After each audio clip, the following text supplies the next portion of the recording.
दोस्तों, श्रीमद् भगवद गीता यह पवित्र ग्रंथ सदियों से लोगों को जीवन का सही मतलब, उद्देश्य और कर्म का ज्ञान देकर अपने जीवन में उन्हें सही राह दिखाने में सफल रहा है।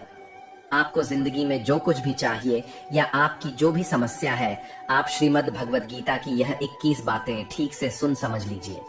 आपकी हर इच्छा पूरा होगा, हर मुश्किल आसान होगा और आपका हर दुख दूर होगा। इसलिए मित्रों, आज इस दिव्य संदेश को सुनने से पहले कृपया कमेंट में जय श्री राधे कृष्ण अवश्य लिखें। आपकी भक्ति इस आध्यात्मिक यात्रा को और भी सुखमय बनाएगा। यदि आप हमारे चैनल विज्जू इंस्पायर्ड पर नए हैं तो अभी सब्सक्राइब करें और घंटी दबाएं ताकि हर भक्ति यात्रा में आप हमारे साथ रहे। दोस्तों, हमारे चैनल पर भगवान श्री कृष्ण द्वारा दिए गए 21 महत्वपूर्ण विचारों को आपके लिए लाए हैं ताकि ये आपके वर्तमान और भविष्य के सभी दुखों और कष्टों का निवारण करने में आपकी मदद कर सके।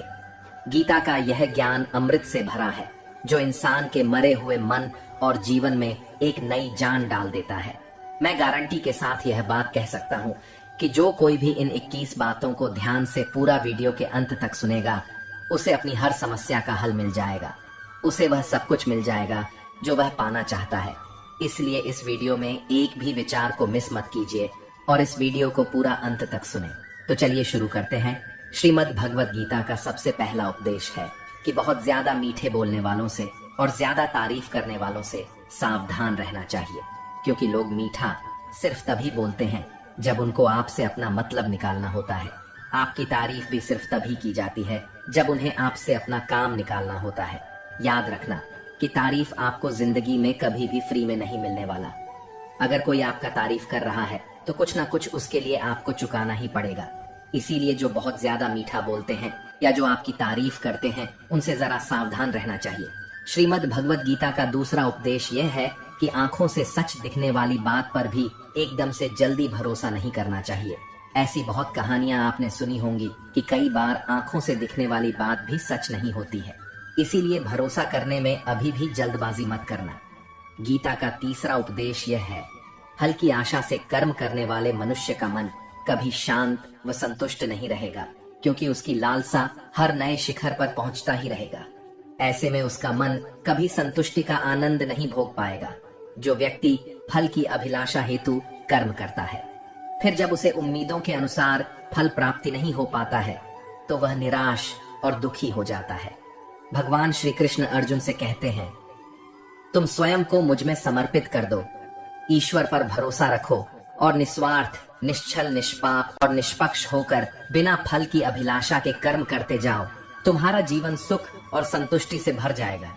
देखना, दुख कभी तुम्हें छू नहीं पाएगा और मोक्ष की प्राप्ति हो जाएगी। बार बार जन्म लेने वाले अनंत इच्छाएं मनुष्य को अपनी इंद्रियों का गुलाम बना देता है। जब हम दूसरों की चुगली करते हैं तो हमें उसके भाग्य में मिलने वाले दुखों और कष्टों को भी भोगना पड़ जाता है। किसी के प्रति बुरा भावना रखना, बुरा सोचना, ईर्ष्या करना, बुरा बोलना, अपने धर्म और कर्तव्य का पालन न करने वाले कभी मोक्ष प्राप्त नहीं कर सकते। कर्म अच्छा हुआ तो फल अवश्य मिलेगा और कर्म बुरा हुआ तो दंड भी अवश्य मिलेगा। मैं भूतकाल, वर्तमान और भविष्य में होने वाली प्रत्येक घटना के हर परिणाम को देख सकता हूँ। इसलिए परिणाम की चिंता छोड़कर अपने कर्म को निरंतर करते रहो। कर्म अच्छा हो या बुरा, वे तब तक पीछा नहीं छोड़ते जब तक वह कर्म करने वाले को फल की प्राप्ति नहीं हो जाता। यानी जब तक कर्म करने वाला अपने कर्म के परिणामों को पूर्ण रूप से भोग न ले, समय से पहले और भाग्य से अधिक कभी किसी को नहीं मिल पाता। सामान्य मनुष्य सदैव सर्वश्रेष्ठ मनुष्यों को देखकर, उन्हीं के आदर्शों पर चलकर उन्हीं के जैसा बनने का प्रयास करते हैं। संसार तुम्हें वैसा ही देखेगा। जिस मानसिक दृष्टि से तुम संसार को देखते हो, बुरी आदतें, बुरी चीजें और बाहरी सुंदरता के प्रति मनुष्य तब आकर्षित होता है जब वह अपनी इंद्रियों का गुलाम हो जाता है। जिस प्रकार जलते हुए छोटे से दिए की रोशनी से प्रचंड अंधकार भी समाप्त हो जाता है, उसी प्रकार जब आप मन में मौजूद अज्ञानता से भरे अंधकार रूपी कमरे में सकारात्मक सोच का तेल डालकर ज्ञान का प्रकाश उजागर करेंगे तो अज्ञानता रूपी समक्ष अंधकार स्वतः ही समाप्त हो जाता है। श्रीमद् भगवद गीता का चौथा उपदेश यह है कि लोगों में अपना सहारा ढूंढना छोड़ दो। सबसे बड़ा आपके मन का यही कमजोरी होता है कि आप दूसरों में सहारा ढूंढते हैं, और यही चीज आपको कमजोर बनाता है। यही चीज आपका खुद पर विश्वास खत्म कर देता है। जो लोग सोचते हैं ना कि यह तो मेरा सहारा है, ये तो मुश्किल वक्त में मुझे काम आएगा, वही लोग मुश्किल वक्त में सबसे ज्यादा दुखी और अकेले पड़ जाते हैं। आप सिर्फ ईश्वर को अपना सहारा बनाओ। देखना, जब भी कोई मुश्किल आएगा ना, वह किसी ना किसी को आपका मदद के लिए भेज ही देंगे। दुनिया को सहारा मत बनाओ। जो खुद अपने लिए सहारा ढूंढ रहे हैं, वह आपका सहारा कैसे बनेंगे? तो अपना सहारा दुनिया को नहीं, ईश्वर को बनाना चाहिए। गीता की 5वीं शिक्षा यह है कि क्रोध मनुष्य का सर्वनाश कर देता है। क्रोधी इंसान का कोई मित्र ही नहीं होता। हर इंसान उससे दूर भागता है। उसके सारे रिश्ते समाप्त हो जाते हैं। जो इंसान अपना क्रोध को नहीं संभाल सकता, वह जिंदगी में कुछ भी संभाल नहीं सकता। श्रीमद् भगवत गीता का 6वां उपदेश यह है, ईश्वर पर भरोसा रखकर दिल से उन्हें याद करोगे तो वह अवश्य किसी न किसी रूप में आकर आपकी मदद जरूर करेंगे। ईश्वर आपकी सुनता है या नहीं, यह आपके श्रद्धा, विश्वास और आस्था पर निर्भर करता है। किसी का भला करके कभी एहसान ना जताएं, अन्यथा वह कर्म शून्य के समान हो जाता है और मिलने वाला यश बेकार हो जाता है। ये सोच करके कभी अभिमान नहीं करना चाहिए कि हमने तो कितने लोगों या जीवों की मदद की है, क्योंकि करने वाला तो स्वयं ईश्वर होते हैं। आप तो मात्र एक जरिया है, कठपुतली है। क्रोध करना व्यर्थ है। यदि क्रोध में आकर आप प्रतिक्रिया दे रहे हैं, तो इसका अर्थ है आपको ईश्वर के बनाए कानून यानी कि कर्म पर भरोसा ही नहीं है। मन के शंकाओं को कभी जन्म ना दो। यह शंकाएं मन में गलत फहमियां के पहाड़ बना देता है, जिससे जीवन का सुख चैन छीन जाता है। यदि कोई आपके साथ बुरा करता है, तो कर्म और समय उसका हिसाब खुद ही कर देगा। उपकार के बजाय परोपकार करें और चिंता की बजाय चिंतन करें। मन को सदैव नियंत्रित करके चले, अन्यथा यह मन आपका सबसे बड़ा शत्रु बनकर आपसे बुरे कर्म करवा सकता है। ज्ञान सदैव बुद्धि से उत्तम व श्रेष्ठ होनी चाहिए। इसलिए ज्ञान अर्जित करते रहे और बांटते रहे, ताकि दूसरों का जीवन संवर जाए। एक ही मनुष्य की हमेशा मदद न करे, जब तक कि वह स्वयं ही काबिल ना हो जाए। जो व्यक्ति फल की आशा हेतु कर्म करता है, वह कर्म से ही बंध कर रह जाता है। कोई भी इंसान जन्म से नहीं, बल्कि अपने कर्मों से महान बनता है। दुनिया और लोग वैसे ही नजर आएंगे जैसा तुम देखना चाहोगे।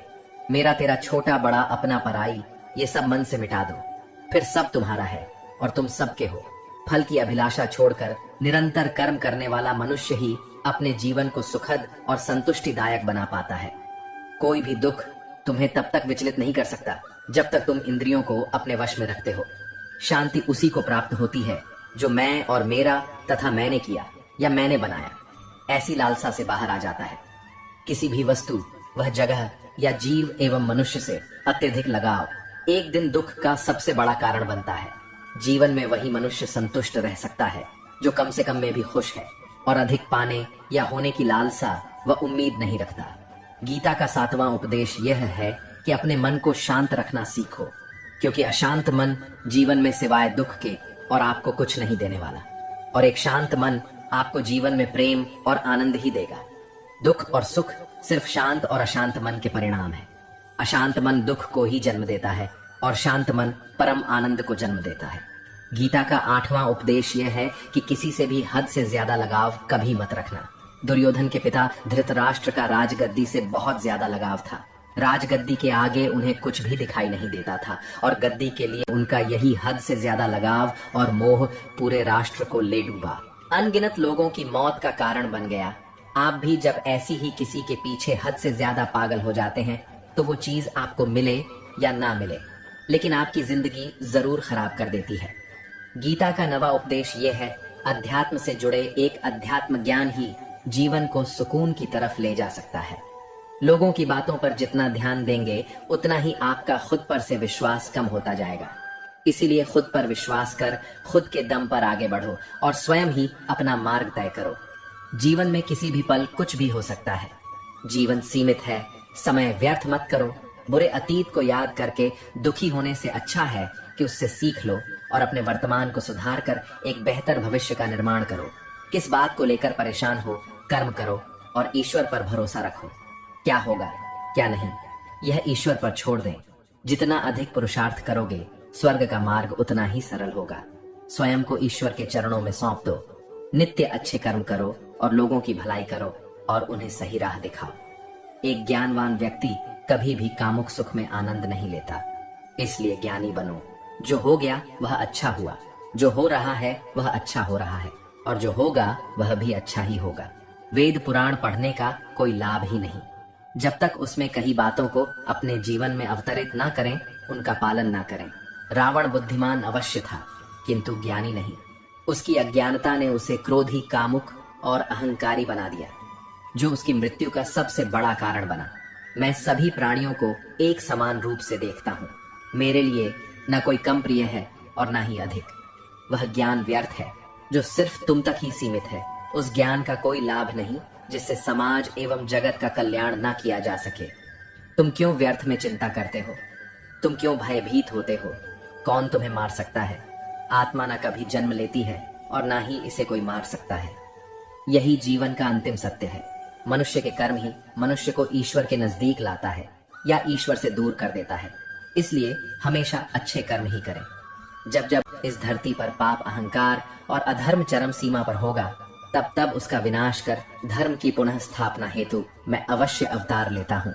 जो दान कर्तव्य समझकर बिना किसी सोच के किसी जरूरतमंद व्यक्ति को दिया जाए, वह दान सात्विक माना जाता है। जिसने मन को जीत लिया है, उसने पहले ही परमात्मा को प्राप्त कर लिया है, क्योंकि उसने शांति प्राप्त कर ली है। ऐसे मनुष्य के मन पर सुख दुख, सर्दी गर्मी और मान अपमान का कोई फर्क ही नहीं पड़ेगा। जो विद्वान होते हैं वह ना तो जीवन के लिए और ना ही मृत के लिए शोक करते हैं। गृहस्थ व समाज में रहकर परोपकार करना और अपने कर्तव्यों को पूरी निष्ठा से ईमानदारी के साथ निभाना, धर्म का पालन करना भी बड़े तप के समान होता है। गीता का 10वां उपदेश ये है कि इंसान ही आजकल इंसान का दुश्मन हो गया है। चाहे आप बिजनेस में देख लो, चाहे आप रिश्तों में देख लो, किसी भी फील्ड में आप देख लो, इंसान ही इंसान को नुकसान पहुंचा रहा है। इतना प्रतिस्पर्धा बढ़ गया है, कितनी चोरियां बढ़ रही हैं, इतना क्राइम बढ़ गया है शास्त्रों में जो कलयुग के लक्षण लिखे गए हैं। न कि एक दिन इंसान ही इंसान को खाएगा। वह समय तो आ गया है, इंसान ही तो इंसान को खा रहा है। एक दूसरे का बिजनेस खा रहा है, एक दूसरे की नौकरियां खा रहा है, एक दूसरे की जिंदगी की खुशियां खा रहा है। इंसान जो दुखी है उसे और दुखी करो, जो खुश है उसे परेशान करो। यही तो हो गया है आजकल। कहने को तो सब इंसान है, लेकिन इंसानियत कहीं दिखती ही नहीं। एक सेठ के घर से एक भिखारी निकल रहा था। उसने उस सेठ से कहा कि मुझे एक गिलास पानी पिला दीजिए, बहुत प्यास लगी है। बहुत दूर से पैदल चलकर आया हूँ, मेरे प्राण निकल रहे हैं। तो सेठ बोला कि अभी आदमी नहीं है, आदमी आ जाए तो आपको पानी दे दिया जाएगा। थोड़ी देर बाद उस भिखारी ने सेठ से कहा, आप कृपया करके मुझे एक गिलास पानी पिला दीजिए, मैं चला जाऊंगा, मेरे प्राण निकल रहे हैं और आसपास में किसी का घर भी नहीं दिख रहा। तो उस सेठ ने कहा, मैंने कहा ना कि आदमी आने वाला है, वह आ जाए तो आपको पानी मिल जाएगा। फिर वह भिखारी उस सेठ से कहने लगा कि तुम खुद ही आदमी क्यों नहीं बन जाते? थोड़ी देर के लिए तुम ही आदमी बन जाओ। आजकल यही हो गया है, यहाँ कोई आदमी बनने को तैयार ही नहीं है। बस लोग एक दूसरे को नोचने में लगे हैं, एक दूसरे का फायदा उठाने में लगे हैं। इसीलिए ही कलयुग को मतलबी युग कहा जाता है कि लोग सिर्फ और सिर्फ एक दूसरे से अपने मतलब से ही जुड़े हुए हैं। गीता का 11वां उपदेश ये है कि जिंदगी में कभी भी खुद को किसी का जरूरतमंद मत बनाओ, क्योंकि जब तक आप किसी के जरूरतमंद नहीं होते तब तक आपको कोई दुख नहीं पहुंचा सकता, कोई आपका फायदा नहीं उठा सकता। जिस इंसान के आप जरूरतमंद हो जाओगे वह आपका लाभ उठाना शुरू कर देता है। जिस दिन आपने अपने जीवन को किसी का जरूरतमंद बना दिया, उसी दिन से आपको उसकी गुलामी करनी पड़ती है। मर जाने से भी बदतर होता है। जरूरतमंद आपको गुलाम बनाकर रख देता है। आपने कभी गौर किया कि आपकी जिंदगी वही लोग खराब करते हैं जिनके आप जरूरतमंद हो जाते हैं? आपका सारा दुख वहीं से आता है जिसके आप जरूरतमंद होते हैं। जरूरतमंद सिर्फ शरीर या काम की नहीं होती, सबसे बड़ी जरूरतमंद मन की होती है, याद रखना। एक बात, माँ बाप के अलावा ऐसा दुनिया में आज तक कोई पैदा नहीं हुआ है कि आप जिसके जरूरतमंद हो और वह आपका फायदा ना उठाए। इसीलिए जिंदगी में कभी भी खुद को किसी का जरूरतमंद मत बनाना। गीता का 12वां उपदेश यह है, असफलता के डर से दोबारा प्रयास ना करने वाला मनुष्य जीवन में बड़ी कामयाबी कभी प्राप्त ही नहीं कर सकता। क्रोध से भ्रम पैदा होता है, भ्रम से बुद्धि व्यग्र होती है। जब बुद्धि व्यग्र हो जाती है तब तर्क नष्ट हो जाता है, और जब तर्क नष्ट हो जाता है तब व्यक्ति का नाश हो जाता है। बड़ी कामयाबी एक ऐसे ताले में बंद होती है जो 5 चाबियां से खुलती है। सकारात्मक सोच, एकाग्रता, सच्ची लगन, दृढ़ संकल्प और निरंतर प्रयास। निष्पक्ष और निस्वार्थ भाव से कर्म किए बिना मोक्ष की उम्मीद करना बेकार है। जब भी मनुष्य स्वयं के इंद्रियों के अधीन हो जाता है तो वासना, आलस और लालच जैसी बुरी आदतें मन पर सवार हो जाती हैं। लक्ष्य प्राप्त करने के लिए हमें कर्म में पूर्ण रूप से समर्पण अति आवश्यक है। इसके लिए धन की लालसा मन से निकालकर अपने कर्म पर केंद्रित होना चाहिए। कर्म को लेकर श्री कृष्ण जी कहते हैं, हे अर्जुन, तुम कर्म करने के अधिकारी हो, न कि उससे मिलने वाले फल के। अतः बिना फल की आशा किए जब कर्म करोगे तभी तुम फल की प्राप्ति के पात्र कहलाओगे। क्रोध सोचने की ताकत को हर लेता है, जिस वजह से सही फैसला ले पाना कठिन हो जाता है। यदि आप कर्म फल प्राप्ति की लालसा व लालच हेतु कर रहे हैं तो कर्म कभी आपकी उम्मीदों के अनुसार प्राप्त नहीं होगा। बुरे कर्म से पीछा छुड़ाने का सबसे बेहतर तरीका है मन में अच्छे विचारों को आने दो और सकारात्मकता से सोचो। मनुष्य का मन परिवर्तनशील है।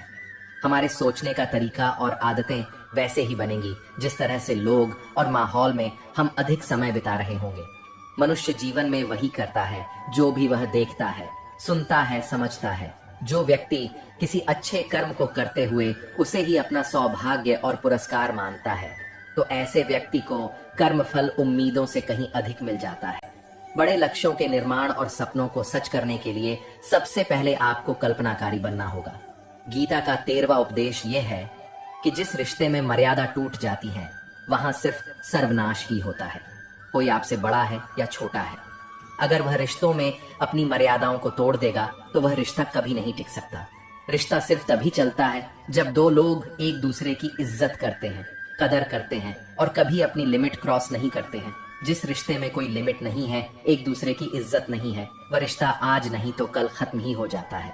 गीता का 14वां उपदेश यह है कि जिस रिश्ते में मर्यादाएं टूट जाती हैं वहां सिर्फ सर्वनाश ही होता है। कोई आपसे बड़ा है या छोटा है, अगर वह रिश्तों में अपनी मर्यादाओं को तोड़ देगा तो वह रिश्ता कभी नहीं टिक सकता। रिश्ता सिर्फ तभी चलता है जब दो लोग एक दूसरे की इज्जत करते हैं, कदर करते हैं और कभी अपनी लिमिट क्रॉस नहीं करते हैं। जिस रिश्ते में कोई लिमिट नहीं है, एक दूसरे की इज्जत नहीं है, वह रिश्ता आज नहीं तो कल खत्म हो ही जाता है। गीता का 15वां उपदेश यह है, जो आपके मुंह पर अपनापन दिखाए, आपकी पीठ पीछे आपको नुकसान पहुंचाए, ऐसे लोगों से दूर ही रहना। भगवान श्री कृष्ण ने कहा है कि ऐसे लोग उस घड़े की तरह होते हैं जिसके मुंह में तो अमृत लगा है लेकिन जिसके भीतर जहर भरा हुआ होता है, आप जिसे अमृत समझकर पी जाते हैं, वास्तविकता में वह जहर ही होता है। तो ऐसे लोगों को जहर की तरह छोड़ देना चाहिए जो अपनेपन का दिखावा करें और पीछे से हमेशा आपको नुकसान पहुंचाए। गीता का 16वां उपदेश यह है कि अपनी खुशी और अपना दुख हर किसी के आगे जाहिर नहीं करना चाहिए, क्योंकि लोग आपकी खुशी पर नजर लगा देते हैं और आपके दुख में आपकी हंसी उड़ाने लगते हैं। आपकी खुशी से कोई खुश नहीं होता, लोगों को जलन होती है। हर आंसू आंख में लाया ना करो, हर जख्म सबको दिखाया ना करो। यहाँ लोग हाथ में नमक लिए फिरते हैं, इसलिए अपना हर दर्द सबको दिखाया ना करो। लोग तो बैठे ही हैं दुखी इंसान को और दुखी करने, और जो खुश है उसको तकलीफ पहुंचाने के लिए अपनी मन की हालत अपने तक ही रखो। सिर्फ उसे बताओ जिससे उसे समझने की समझ हो। गीता का 17वां उपदेश यह है कि जीवन में कई बार नया शुरू करने के लिए पुराने को पूरी तरह से मिटाना पड़ता है। श्री कृष्ण से कुंती ने पूछा था कि हे कृष्ण, क्यों तुमने इतना बड़ा महायुद्ध करवा दिया? तो श्री कृष्ण ने बोला कि अधर्म बहुत बढ़ गया था और इस अधर्म का पूरी तरह से नाश करने के लिए, एक नए युग को लाने के लिए पुराने का सर्वनाश करना बहुत जरूरी होता है। जब कोई महल पूरी तरह से भंगार हो जाती है, बहुत पुरानी हो जाती है, तो उसे पूरी तरह से तोड़कर फिर से नव निर्माण होता है।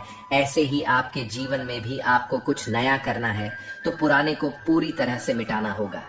गीता का 18वां उपदेश यह है कि जब भी जिंदगी में खुद को अकेला महसूस करो, तब इस सच्चाई को ठीक से समझ लेना कि आप दुनिया में अकेले ही आए थे और अकेले ही जाओगे। वास्तविकता में यहाँ कोई आपका अपना नहीं है। एक दिन तो जो माँ बाप हमें जन्म देते हैं वह भी हमें अकेला छोड़ के चले जाते हैं। तो औरों से तो उम्मीद ही क्या करना। यदि कोई आपका साथ छोड़ दे तो याद रखना कि वह ईश्वर सदा आपके साथ है, वह कभी आपका साथ नहीं छोड़ता। गीता में श्री कृष्ण ने अर्जुन से कहा कि चाहे कोई मनुष्य मुझे माने या ना माने, लेकिन मैं इंसान का साथ कभी नहीं छोड़ता, क्योंकि यह सब मेरे ही संतानें हैं। इंसान को ईश्वर का ही अंश कहा गया है, इसीलिए मनुष्य को ईश्वर की संतान कहा जाता है। इसीलिए आपको अकेलेपन से कभी दुखी नहीं होना चाहिए, कभी डरना नहीं चाहिए, बल्कि किसी गलत इंसान के साथ रहने से डरना चाहिए। एक कहावत है कि something is better than nothing, यानी कुछ होना कुछ नहीं होने से कुछ गुना बेहतर है। लेकिन एक और कहावत है कि nothing is better than nonsense. In nonsense लोगों के साथ रहने से अच्छा है आप अकेले ही रहो। इसीलिए गीता का यह उपदेश हर इंसान के लिए बहुत जरूरी है, जो खुद को अकेला समझकर दुखी हो जाते हैं। इसीलिए अकेलेपन से डरना, दुखी होना छोड़ दो, क्योंकि यहाँ कोई किसी का नहीं होता। गीता का 19वां उपदेश ये है कि कभी भी अपने धन, अपने पद और बल का अभिमान नहीं करना चाहिए। दुर्योधन को बहुत अभिमान था कि मेरे पास भीष्म पितामह जैसे, द्रोणाचार्य और कर्ण जैसे योद्धा बैठे हैं, तो यह पांडवों को तुम्हें यूं ही मसल कर रख दूंगा। अपने धन का अभिमान था, अपने पद और शक्ति का अभिमान था, लेकिन वह अभिमान ही एक दिन उसके सर्वनाश का कारण बना। जो लोग अपने पैसे के अहंकार में या शक्ति के अहंकार में दूसरों को नीचा दिखाते हैं, दूसरों को चोट पहुंचाते हैं, एक दिन उनकी वही गलती उनका सर्वनाश कर देती है। इसलिए जीवन में आप चाहे कितने भी सफल हो जाएं, कितने भी बड़े इंसान हो जाएं, लेकिन उसका अभिमान दूसरों को कभी मत दिखाना। गीता का 20वां उपदेश यह है। श्री कृष्ण अर्जुन से कहते हैं कि हे अर्जुन, मृत्यु जीवन का अटल सत्य है, जिसे कुछ समय के लिए टाला तो जा सकता है, किंतु झूठा साबित नहीं किया जा सकता। और यह शरीर तो किराए के घर की भांति है, जहां हम कुछ समय के मेहमान हैं। शरीर नश्वर है, किंतु आत्मा अमर है। जो होना है उसे कोई टाल नहीं जा सकता, और जो होना ही नहीं है उसके बारे में शोक व चिंता करके स्वयं की परेशानियां बढ़ाने के ही समान है। जो भी जन्म लेता है उसकी मृत्यु निश्चित है, और मरने वाले का जन्म निश्चित है। इसलिए जो अटल है उसके विषय में तुमको शोक नहीं करना चाहिए। सच्चाई से कभी दूर नहीं भागा जा सकता है, इसलिए सत्य को स्वीकार कर लेने में ही हमारी समझदारी है। झूठ को जानबूझकर सत्य मानकर जीना ही बहुत बड़ी गलतफहमी कहलाता है। स्वयं की व्यक्तिगत सोच गलतफहमियां को भी जन्म दे सकता है, इसलिए स्वयं की व्यक्तिगत सोच को दूसरों पर कभी नहीं थोपना चाहिए। वासना, क्रोध और लालच, यह नरक के 3 द्वार होते हैं। बिना मोक्ष के जन्म मरण के चक्र से छुटकारा नहीं पाया जा सकता। जिस प्रकार अग्नि सोने को परखता है, उसी प्रकार संकट वीर पुरुषों को परखता है। मनुष्य का सबसे बड़ा और सबसे पहला शत्रु या मित्र उसका मन ही होता है। एक और हद से अधिक इच्छाएं जीवन का सुकून छीन लेता है। बिना किसी पुरुषार्थ के आप अच्छे फल व सकारात्मक परिणाम की कामना ही नहीं कर सकते। यदि आप धर्म के मार्ग पर चलते हैं तो परिणाम की चिंता किए बिना अपने धर्म का निडरता से पालन करें। 21वां उपदेश यह है कि जहां आपके लिए प्रेम और इज्जत नहीं है, वहां कभी मत जाओ। महाभारत का युद्ध शुरू होने से पहले श्री कृष्ण हस्तिनापुर गए थे पांडवों की तरफ से शांति प्रस्ताव लेकर, कि तब शकुनी ने दुर्योधन से कहा, यह कृष्ण बड़ा मायावी है, अगर यह हमारे पक्ष में आ जाए तो समझ लो पांडव हार ही गए, तो इसकी सेवा कर, इसको अपने घर आने का निमंत्रण भेजो, इसे खुश करो। जब श्री कृष्ण हस्तिनापुर पहुंचे तो दुर्योधन ने उन्हें अपने घर आने के लिए कहा और श्री कृष्ण से कहा, आप मेरे घर में रहिए, मेरा आतिथ्य स्वीकार कीजिए, मेरे घर में भोजन कीजिए। तो श्री कृष्ण ने दुर्योधन से कहा कि दुर्योधन, इंसान को किसी के घर तभी भोजन करना चाहिए, तभी जाना चाहिए, या तो उसे बहुत प्रेम हो, या तो हमारे जीवन में कोई बहुत बड़ी आपत्ति आ गई हो।